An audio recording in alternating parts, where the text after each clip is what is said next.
আসসালামু আলাইকুম ওরহমতুল্লাহি ওবরাকাতুহু। ইন্নাল হামদালিল্লাহ আলহামদুলিল্লাহি ওয়া কাফা ওয়া সালামুন আলা ইবাদিহিল্লাযিনা ইসতাফা আম্মা বা'দ। সম্মানিত দর্শক শ্রোতা, আপনারা যেখান থেকেই শুনছেন সকলকেই তাসফিয়া মিডিয়ার পক্ষ থেকে আন্তরিক মোবারকবাদ জানিয়ে শুরু করেছি আজকের আলোচনা। আজকে আমরা হযরত আবু বকর ও ওমর রাদিয়াল্লাহু তাআলা আনহুর জীবনী নিয়ে আলোচনা করব। আবু বকর রাদিয়াল্লাহু তাআলা আনহুর পাশে রাসূলুল্লাহ সাল্লাল্লাহু আলাইহি সাল্লাম।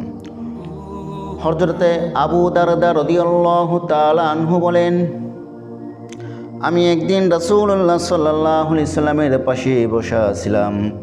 তখন হযরতে আবু বকর রাদিয়াল্লাহু তাআলা আনহু এসে উপস্থিত হলেন। আল্লাহর নবী সাল্লাল্লাহু আলাইহি সাল্লাম তাকে দেখে বললেন, তোমাদের এই সঙ্গেই মাত্র কারো সঙ্গে ঝগড়া করে এসেছে।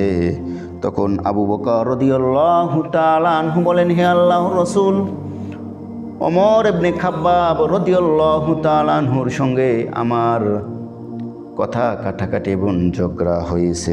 আমি প্রথমে কটু কথা বলেছি, তারপর লজ্জিত হয়ে তার কাছে ক্ষমা চেয়েছি, কিন্তু তিনি আমাকে ক্ষমা করতে অস্বীকৃতি জানিয়েছেন।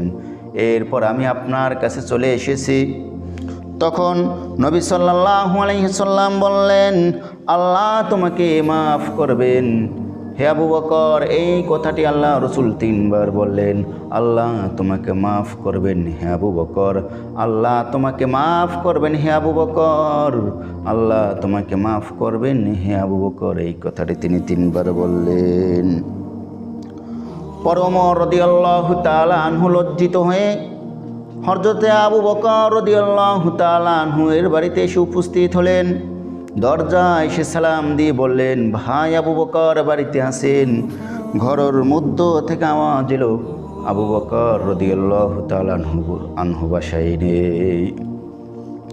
তখন হযরতে ওমর রাদিয়াল্লাহু তাআলা আনহু নবী সাল্লাল্লাহু আলাইহি সাল্লামের দরবারে হাজির হলেন।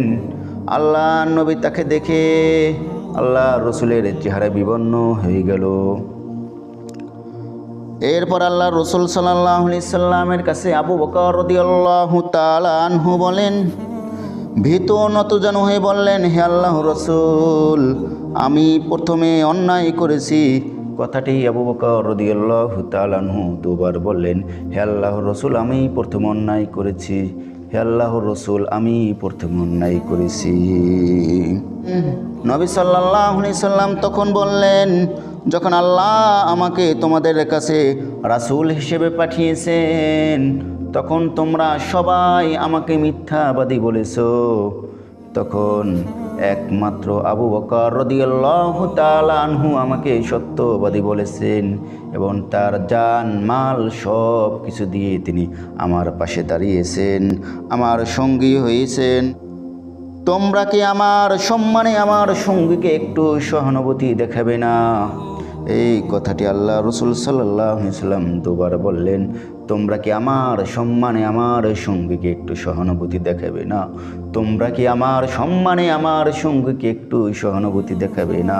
এই কথাটি আল্লাহ রসুল 2 বার বললেন। এরপর থেকে জীবন আর কেউ কখনো আবু বকর রাদিয়াল্লাহু তাআলা আনহুকে আর কষ্ট দেয়নি। সম্মানিত দর্শক শ্রোতা, আজকে আলোচনা থেকে আমরা যে বিষয়টি শিক্ষা পেলাম, যে শিক্ষাটি আমরা আজকে এখান থেকে নেব, সেই শিক্ষাটি হচ্ছে, যখন আমাদের কারোর সঙ্গে ঝগড়া হয়, যদি আমাদের সঙ্গে কারোর সঙ্গে কথা কাটাকাটি হয়, তখন আমরা যদি সবার আগে তাকে ক্ষমা করে দিতে পারি, তাহলে আল্লাহ রব্বুল আলামিন আপনাকে আমাকেও ক্ষমা করে দেবেন।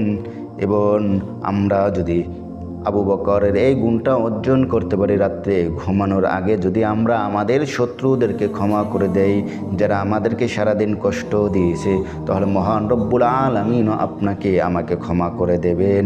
এজন্য আমরা কাউকে কষ্ট দেব না, এবং আমাদেরকেও যদি কেউ কষ্ট দেয় আমরা তাদেরকে ক্ষমা করে দেব, তাহলে আল্লাহ রব্বুল আলামিন আপনাকে আমাকে ক্ষমা করে দেবেন।